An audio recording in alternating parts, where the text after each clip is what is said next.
एहतसाब का ढंढोरा पीटने वाली तब्दीली सरकार ने एहतसाब को और नेब को मुतनाज़ा बनाकर वेंटिलेटर पे डाल दिया है और अब और तो कुछ हो नहीं सका 3 सालों में। अब नेब के जरिए सूबाई खुद मुख्तियारी पर हमला करने की कोशिश की जा रही है और इस हवाले से अहम निशाना सिंध है। इससे क्या हासिल होगा? पहले भी इदारे मुदाखलत करते रहे सूबों के उमूर में, उनकी खुद मुख्तियारी पे।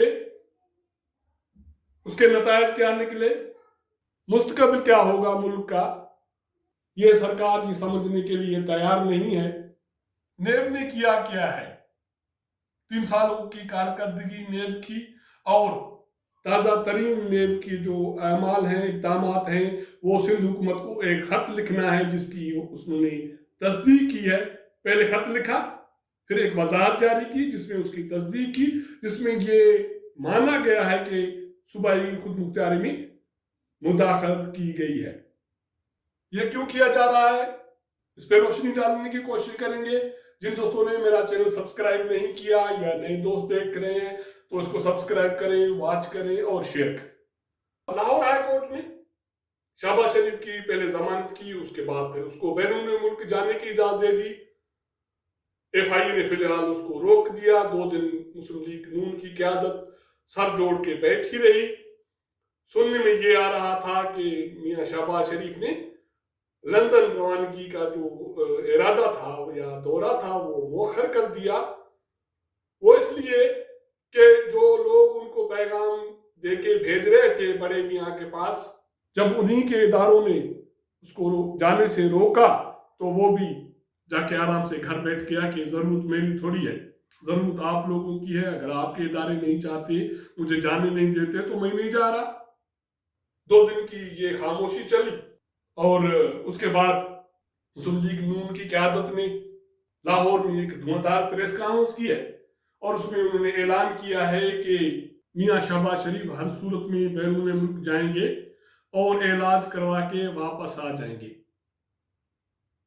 सुनने में यह आ रहा था कि जब मियां को FIA ने रोका तो बड़े मियां ने उसको कहा कि फिर आपको आने की फिलहाल इतनी जल्दी क्यों है, आइए आराम से, इज्जत से, एहतराम से। अब और ये याद रखिए कि मेरे लिए कोई पैगाम किसी का मत लेकर आइएगा। उसके बाद मियां शहबाज शरीफ कुछ ठंडे हो गए और मुस्लिम लीग की क़यादत ने बैठ के एक सोच विचार किया कि अब क्या बयानिया कौम के सामने रखा जाए। राना सनाउल्लाह, शाहिद खान अब्बासी साहब, एहसन इकबाल साहब लाहौर में प्रेस कॉन्फ्रेंस करके हुकूमत को चैलेंज किया है कि शहबाज शरीफ आप जाएंगे, मेरे ख्याल में 1-2 दिन में ये मसाला हल हो जाएगा और शहबाज शरीफ हो सकता है कि चले जाएं। ये मुस्लिम लीग नून का चैलेंज है। अगर नहीं गए तो उसको मिन्नत समाजत करके भेजा ही जाएगा, क्योंकि जरूरत उन्हीं की है जो शहबाज शरीफ को बड़े मियां के पास भेज रहे हैं। बात कर रहे थे हम नेब की।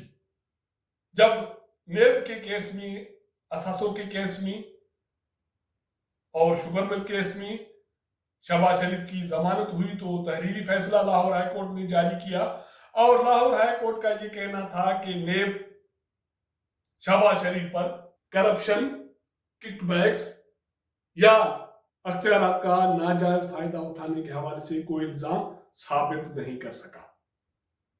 ये नेब के लिए बड़ा धचका है और आपको याद होगा कि पिछले 3 सालों में अदलिया की तरफ से नेब के हवाले से यही रिमार्क्स, ऐसे ही रिमार्क्स दिए गए कि नेब कुछ भी साबित नहीं करने में नाकाम रहा है।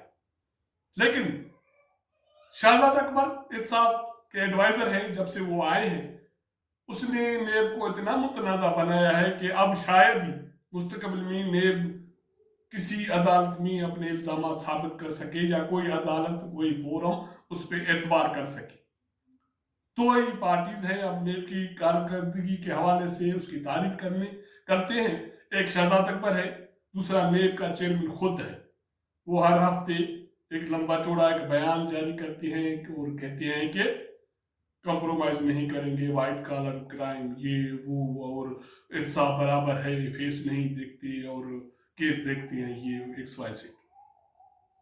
लेकिन अदालतों में सूरत ये है कि अदालतें नेब रेफरेंस उठा के बाहर फेंक देती हैं और फिर शहजादा अकबर पलंदे लेके प्रेस कॉन्फ्रेंस में आ जाते हैं और उनकी ख्वाहिश ये होती है कि लोग उठें और मेरे पलंदों की रोशनी में मुलजमान को सजा देते। ये 3 सालों से शहजादा अकबर की ख्वाहिश रही है और मैं भी प्रेस कॉन्फ्रेंस में उसको देखता आया हूं, और आज भी जो उसने प्रेस कॉन्फ्रेंस की उसमें उसकी यही ख्वाहिश थी। एक किरदार नेब का इंसाफ के हवाले से ये। दूसरा किरदार नेब का अब सूबाई इंजामी उमूर में मुदाखलत करने का रह गया है। वो इस तरह कि 27 अप्रैल को नेब ने सिंध हुकूमत को एक खत लिखा। वो खत सोशल मीडिया पे गर्दिश करता रहा, मेरी नजरों से भी गुजरा। मैंने उस खत को इसलिए संजीदगी से नहीं लिया कि सोशल मीडिया पे बहुत सारी चीजें आ जाती हैं, शायद ऐसा कैसा मुमकिन है कि नेब जैसा बड़ा इतना इदारा और ये खत लिखे और खत में इतने ब्लंडर्स करे। लेकिन वो मेरी गलत फहमी थी, मेरी खाम ख्याली थी। 8 मई को नेब ने उस खत की वजाहत की रोशनी में एक बयान जारी किया और उसमें उन्होंने तस्दीक की कि हाँ, ये अकल वाले काम हमने किया, हमारे सिवा और कौन कर सकता है। अब आए देखते हैं कि नेब के 27 मई वाले खत में है क्या। ये कॉपी है, या आप नेब की खत की कॉपी देख सकते हैं। उसमें सिंध हुकूमत को कहा गया है कि ग्रेड 1 से लेकर 22 तक जो मुलाजमीन हैं उनके डोमिसाइल के तफसीलात नेब को फराहम किए जाए। और दूसरी बात यह है कि सिंध रूरल देही डोमिसाइल वाले जो भी अफसरान हैं, मुलाजमीन हैं, वो अर्बन शहरी इलाकों में अगर मुकर्रर हैं तो खास करके कराची और हैदराबाद में, तो उनके भी तफसीलात फराहम किए जाए। ये नेब का पहला खत है। उस पर सोशल मीडिया पे बड़ा रद्द-ए-अमल आया लोगों का कि ये क्या हो रहा है, क्या मतलब है कि सिंध देही वाला सिंध अर्बन में शहरी में जॉब नहीं कर सकता क्या? सिंध 2 क्यों है? और ये किरदार वफाकी इदारा अदा कर रहा है तो किसके कहने पे अदा कर रहा है? इसके नुकसानात का उसको क्यों अंदाजा नहीं है? ये तो हो गया जब सोशल मीडिया पे इसका रद्द-ए-अमल आया और लोगों ने नेब को लताड़ा और वजाहतें मांगी, तो नेब ने 8 मई को एक वजाहत जारी की। इससे पहले नेब के खत की रोशनी में चीफ सेक्रेटरी सिंध ने अपने महकमों को एक लेटर लिखा के तफसीलात दी, फिर उसको भी उन्होंने विथड्रॉ कर दिया। इसके हवाले से भी कहा जा रहा है कि सिंध हुकूमत खास करके वजीर आला और चीफ सेक्रेटरी में मामला बड़े कशीदा हैं और काफी इश्यूज पे चीफ सेक्रेटरी सिंध और सीएम सिंध और सिंध हुकूमत के हवाले से ये बताया जा रहा है, ये शुनीद है कि काफी दिनों से कशीदगी है, लेकिन सिंध हुकूमत का ये कहना है कि वफाक की तरफ से उसकी सुनी नहीं जा रही। अब नेब की तरफ से जो 8 मई को वजाहत जारी की गई, आइए उसको देखते हैं कि उसमें क्या है। ये मैं आपके साथ उसकी जो वजाहत है वो कॉपी शेयर कर देता हूं, तफसीलात है। उसमें ये माना जा रहा है कि हाँ, पहला खत हमने लिखा, ऐसी अकुलमंदी का काम हम ही कर सकते हैं, और कौन कर सकता है। लेकिन किया क्यों? वो इसलिए किया कि सोशल मीडिया पे एक मुहिम चली थी जिसमें ये कहा गया था कि सिंध में सूबे के बाहर के लोगों को करप्शन के बुनियाद पे, किकबैक्स के बुनियाद पे और अख्तियारात के नाजायज इस्तेमाल के बुनियाद पे डोमिसाइल जारी किए जा रहे हैं और उनको मुलाजमतें दी जा रही हैं। हमने ये सोचा कि शफाफ तहकीकात की जरूरत है, इसलिए हमने खत लिखा। क्योंकि वो खत सोशल मीडिया पे चला गया और उसका एक गलत तासुर पैदा हो गया, तो इसलिए हम उसी खत के तसलसल में दूसरा खत भी लिखेंगे। इसका मतलब है कि हम बाज नहीं आएंगे। लेकिन हमने खत लिखा क्यों? वो खत इसलिए लिखा कि सोशल मीडिया पे ये चीजें आ गई थी और इल्जामात वही है कि करप्शन पे, किकबैक्स बुनियाद पे जाली डोमिसाइल जारी किए जा रहे हैं और उनको मुलाजमतें दी जा रही है।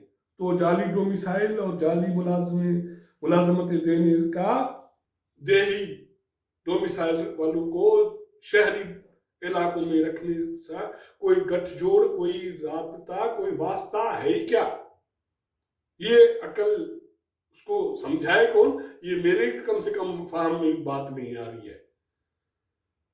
तो मैं अभी भी अपने इस इक़दामात पे बज़िद है कि हम दूसरा खत लिखेंगे और हम शफाफियत पे यकीन रखते हैं, हम सूबाई जो उमूर पे उसमें मुदाखलत पे यकीन नहीं रखते और उसके साथ नेब के इस वज़ाहती बयान में इस अज़म का भी इजहार किया जा रहा है कि हम इस जो भी सूरत हाल है, मामलात है, उनको मंतकी अंजाम तक पहुंचाएंगे। अब ये नेब का दूसरा रूप है और वो रूप सूबाई खुद मुख्तियारी पर हमले की शक्ल में है। इसके पीछे कौन है? नाम तो यहां भी शहजादा अकबर का लिया जा रहा है। अगर वो नहीं है तो भी नेब चेयरमैन इसका जिम्मेदार है, वफाकी हुकूमत उसके जिम्मेदार है कि एक सूबे की खुद मुख्तियारी पे हमला करके उसको ये कहा जा रहा है कि मुलाजमीन की तफसीलात दें अकाउंटेबिलिटी ऑर्डिनेंस के रोशनी में, और हम शफाफियत पे यकीन रखते हैं, हम उसकी तस्दीक करेंगे, उसको हम देखेंगे, तोलेंगे, नापेंगे और फिर हम देखेंगे कि देही डोमिसाइल वालों को शहरी इलाकों में क्यों रखा गया और ये गैर कानूनी अमल है नेब की मूज। अब ऐसी सूरत में मुझे समझ में नहीं आ रही कि ये सरकारी हुकूमती कौमी इदारे अपनी साख क्यों गंवा रहे हैं। कल कोई नेब की साख पे, इस इक़दामात पे क्यों कर यकीन करेगा जिस पर करोड़ों रुपए सालाना खर्च किए जा रहे हैं और उनका काम ये रह गया है कि सूबों की खुद मुख्तियारी पे हमला करें और वफाक को कमजोर करें। अगर हमारा ये व्लॉग आपको पसंद आए तो अपने दोस्तों के साथ शेयर करने के साथ साथ हमें अपने राय से जरूर आगाह कीजिएगा। आपके साथ हम मुलाकात करेंगे अगले प्रोग्राम में, तब तक इजाजत दीजिएगा। अल्लाह हाफ़िज़।